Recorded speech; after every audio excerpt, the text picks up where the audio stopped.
आज मैं आपको सुनाने वाला हूँ एक ऐसी स्टोरी, एक ऐसे बंदे की कहानी जिसके पास से सब कुछ छीन लिया गया, सब कुछ ले लिया गया। फिर उसका जो कमबैक हुआ पूरी दुनिया देखती रह गई और वो ओडीआई में नंबर 1 रैंकिंग पे भी आ गया। आप समझ ही गए होंगे, मैं सुनाने वाला हूँ रोहित शर्मा की एक कमबैक की कहानी। तो आइए चलिए शुरू करते हैं। हाय, हेलो, नमस्ते। तो आज का हम प्रोग्राम शुरू करते हैं द स्टोरीज विद देव सोलंकी की कहानी। देव सोलंकी की कहानी नहीं, अरे रोहित शर्मा की कहानी विद मेरी जुबानी। तो चलिए शुरू करते हैं। तो कैसा हुआ, तो चलिए, ये बात है 2023 के वर्ल्ड कप की, जब हम पूरे सेमीफाइनल तक मैच जीत के पहुंचे थे और फिर लास्ट हम फाइनल के मैच को हार गए थे। हमें पूरी होप थी कि हम उस मैच को भी जीतेंगे, उस मैच को भी जीत जाएंगे। हम पूरे जश्न में थे, पूरी तैयारी में थे। लेकिन उस दिन ऐसा फेर हुआ, किस्मत का पता नहीं क्या हुआ, लेकिन उस दिन बाई चांस रोहित शर्मा जल्दी आउट हो गया।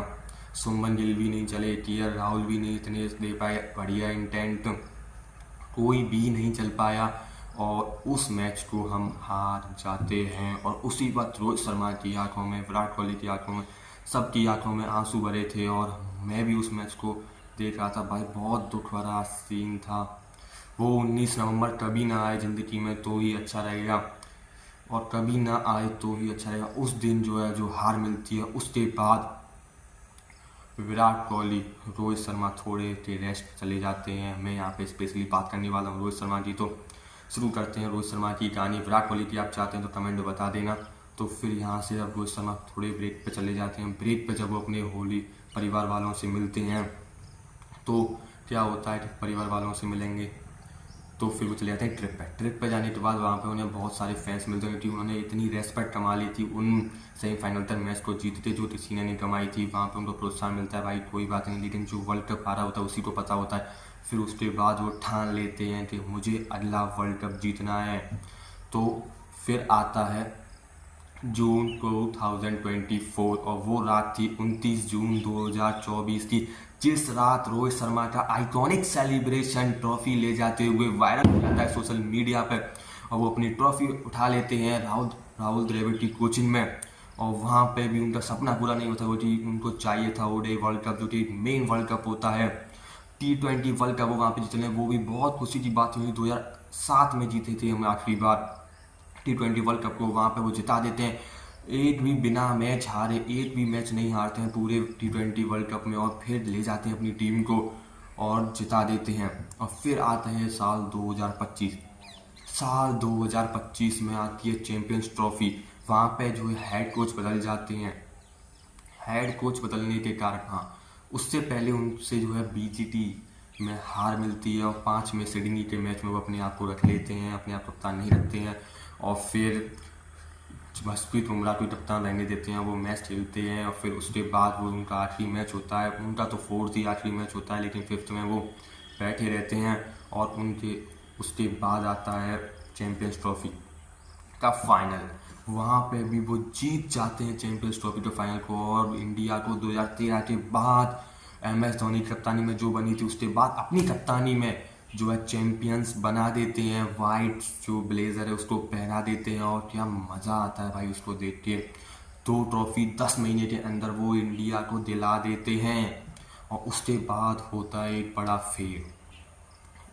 मई में आती है एक खबर, उनकी इंस्टाग्राम पर एक स्टोरी लग जाती है कि भाई मैं रिटायर हो चुका हूँ, मेरा सफ़र ही नहीं था टेस्ट मैच में। और वो हम सब जानते थे, वो उन्होंने ली नहीं थी, लिवाई गई थी किसी के द्वारा। और फिर उसके बाद वो रेस्ट ही कर रहे थे, आईपीएल खेल लेते हैं और उनको आईपीएल कप्तानी से भी हटा दिया था। पहले तो वो अब इम्पैक्ट प्लेयर की तरह खेल रहे थे आईपीएल। इम्पैक्ट प्लेयर खेलने के बाद अब जो है, अब पता चलता है इस ऑस्ट्रेलिया की सीरीज़ हुई है, उसमें पता चलता है कि उनको कप्तानी से हटा दिया गया है। और उन्हें बताया भी नहीं गया है कप्तानी हम किसी और को दे रहे हैं। और उन्हें बस कह दिया गया हुआ कि कप्तान तुम नहीं रहे रोहित, अब हम सुमन गिल को कप्तानी सौंप रहे हैं, जो थे पोस्टर बॉय। और भाई वो इतना, उनसे कह भी दिया जाता है कि भाई खेलना है तो खेलो, नहीं तो खेलो, लेकिन वहाँ पर रोहित शर्मा खेलता है। उसके लिए यो-यो टेस्ट भी रखा जाता है।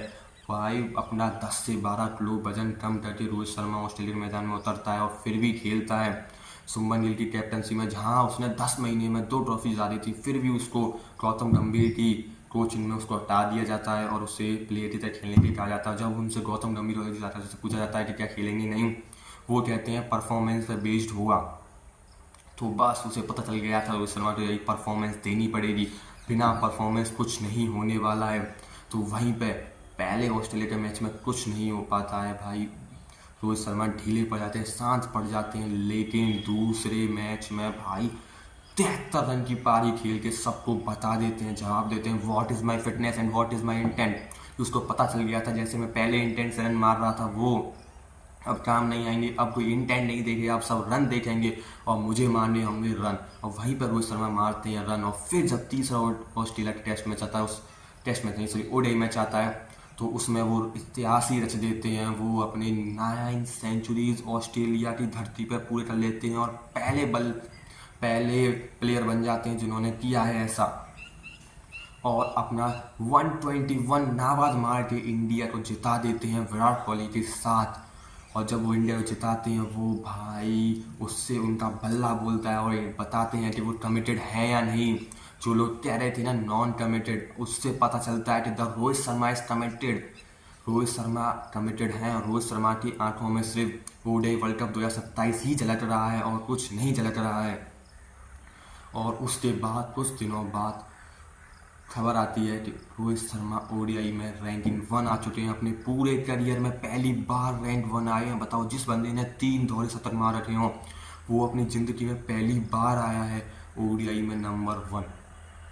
और ये बहुत बड़ा था, बहुत बड़ा जवाब था उनके लिए जो कह रहे थे भाई रोहित शर्मा बूढ़ा हो गया है, रोहित शर्मा ये हो गया है, रोहित शर्मा को खेलना नहीं चाहिए। उसने बता दिया है मैं 26 साल के शुभमन गिल से तेज भाग सकता हूँ और भाई जो तुम्हारा पोस्टर बॉय उससे बढ़िया खेल सकता हूँ, तुम्हारी पूरी टीम से बढ़िया खेल सकता हूँ, अब तुम क्यों नहीं रखोगे। ये है मेरे बल्ले का जवाब। और अपना जवाब देते हैं और अपना कमबैक करते हैं। अजीत आगरकर और गौतम गंभीर जो थर्ड ओडीआई था उसकी प्रेस कॉन्फ्रेंस में नहीं आते हैं कि भाई हमें उससे पूछ लेंगे क्या हुआ क्या नहीं, डर के मारे। और अब वो ओडीआई में नंबर 1 बन चुके हैं, उन्होंने जवाब दे दिया है। अब हमें वो देखने को मिलेंगे दिसंबर में ओडीआई में, और हम बस उसी का वेट कर रहे हैं, वहाँ पे भी बल्ला चले और उनकी सेंचुरीज आती रहें। तो बस रोहित शर्मा के फैन हो तो सब्सक्राइब कीजिए। विराट कोहली की जर्नी को जानना है तो कमेंट बता दीजिए, हम ले आएंगे। Thanks a lot for watching this series. आप बताइए कंटिन्यू रखनी है या नहीं।